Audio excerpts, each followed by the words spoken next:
Pour revenir sur cette performance historique et les ambitions de l'équipe, nous recevons ce soir le sélectionneur des Amazones U20, M. Abdoulaye Ouzerou. Il est avec nous. Monsieur Ouzerou, bonsoir, comment allez-vous?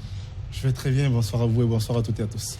Merci d'avoir accepté notre invitation après l'accueil triomphal accordé à nos Amazones U20, que vous avez d'ailleurs conduite à une magnifique qualification à Lomé pour le mondial. Après le match nul 1-1 à l'aller contre les Éléphantos dames, imaginiez-vous une telle démonstration donc au retour, donc avec cette victoire 4-1?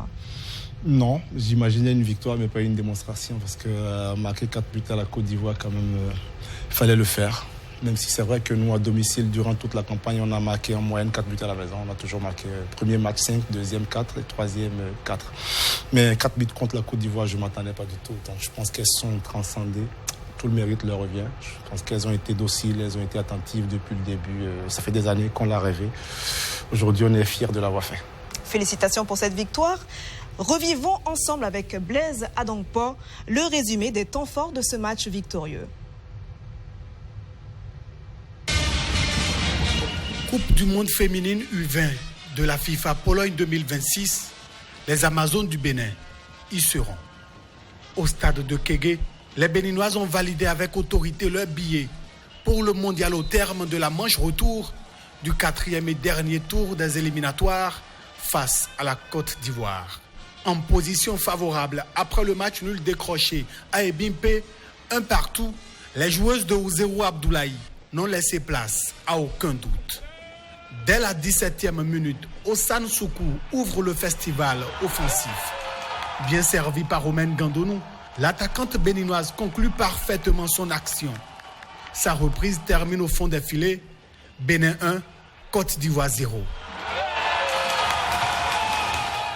Un premier but historique pour Ossan Soukou sur les couleurs nationales. Puis vient le moment de la céréale buteuse béninoise. À la 32e minute, Romaine Gandonou frappe encore. D'une lourde tentative lointaine, la meilleure buteuse de cette campagne africaine fait le break. Le Bénin mène 2-0 et se rapproche un peu plus de la Pologne. Mais les Amazones ne s'arrêtent pas là. Juste avant la pause, Germaine Ronfort inscrit à son tour son nom au tableau d'affichage. À la 44e minute, elle propulse le Bénin vers le rêve mondial. À la mi-temps, les Amazones dominent totalement les débats, 3-0. Score cumulé, 4-1 pour le Bénin. Au retour des vestiaires, les Ivoiriennes réduisent le score sans toutefois faire trembler les Béninoises. Car encore une fois, Romaine Gandonou va parler. À la 69e minute, elle signe un doublé et éteint définitivement les derniers espoirs ivoiriens. Sur l'ensemble des deux rencontres, le Bénin va s'imposer 5-2. Au coup de sifflet final, l'explosion de joie est immense.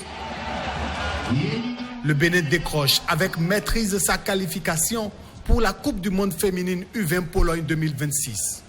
Une première historique pour le football féminin béninois.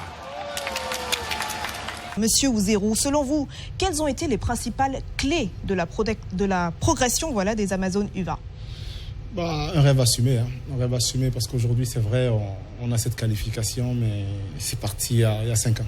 Il y a 5 ans, on s'est dit, avec la progression et les efforts qui ont été faits quand même de tous les côtés, au niveau étatique, au niveau sportif, c'est-à-dire l'État central et la Fédération béninoise de football, on s'est dit qu'il fallait quand même rêver grand, même si c'est vrai.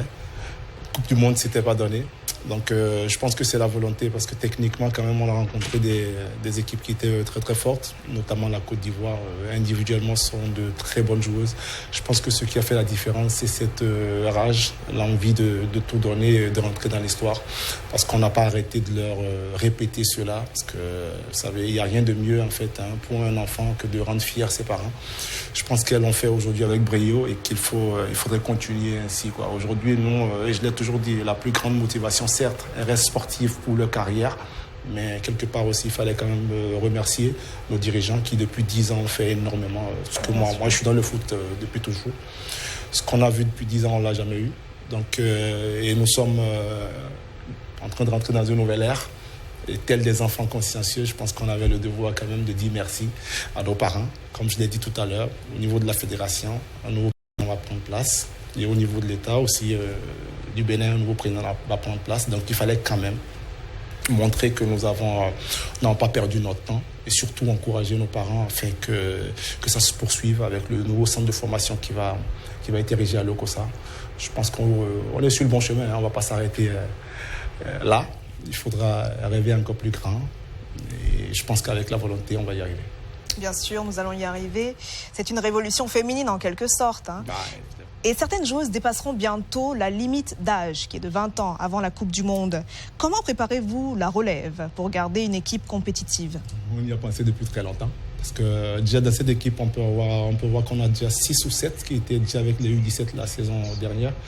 Les U17 qui avaient échoué à cette étape, hein, au dernier match pour la qualification en Coupe du Monde U17. Donc on a récupéré certaines qui sont avec les U20 aujourd'hui. Et celles-ci aussi, moi je les ai prises, elles avaient 15-16 ans, aujourd'hui elles en ont 19. À partir de l'année prochaine, elles ne pourront plus jouer avec les U20. Donc l'objectif, il est donc ailleurs pour elles maintenant. Aller chercher une qualification en Coupe d'Afrique chez les grandes, parce que le Bénin n'a jamais participé non plus à une Coupe d'Afrique des dames. Donc les objectifs, en fait, à tous les échelons, ils sont assez importants. Donc aujourd'hui, je pense que comme je l'ai dit, avec le centre de formation de Lokossa qui va prendre pied, on va avoir une équipe U17 forcément dans les années à venir assez intéressante et au niveau des U20 aussi. Tout passe par la formation. D'accord. Le Grand Nigeria aujourd'hui, certes, il y a une population assez massive. Les talents, ils sortent tous les jours.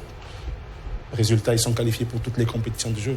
Donc même sans avoir 120 millions ou 200 millions d'habitants, je pense qu'avec 12-13 millions, si on travaille bien intelligemment, on va y arriver.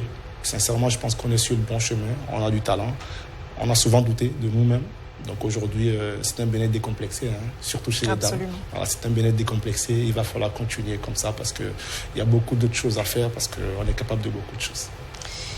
Alors, après cette qualification face à la Côte d'Ivoire, quelles sont désormais vos ambitions pour la Coupe du Monde? Déjà, il y a un tirage qui va avoir lieu samedi. Il faudrait voir déjà parce que, vous savez, il y a toujours la chance du tirage aussi. Il faut voir les adversaires. Il y a 24 nations qui vont jouer cette compétition. Après ça, on va faire un vrai plan de compétition. Parce que c'est très important, un plan de compétition. Voir ce qu'on peut avoir à la fin des 3 matchs de poule, le nombre de points. Et c'est seulement ainsi qu'on pourra quand même s'assigner quand même, quelque chose dans cette compétition. Mais pour le moment, je pense que c'est trop tôt. On va savourer parce qu'on a besoin de 2 jours au moins quand même parce qu'on a travaillé d'arrache-pied depuis quand même des années pour y arriver. Maintenant, après samedi, je pense que je reviendrai peut-être ici vous dire ce qu'on fera en Pologne. Eh bien, nous l'espérons. Merci encore d'avoir accepté notre invitation, monsieur le sélectionneur, et plein succès aux Amazones U20 pour la Coupe du Monde. Merci à vous.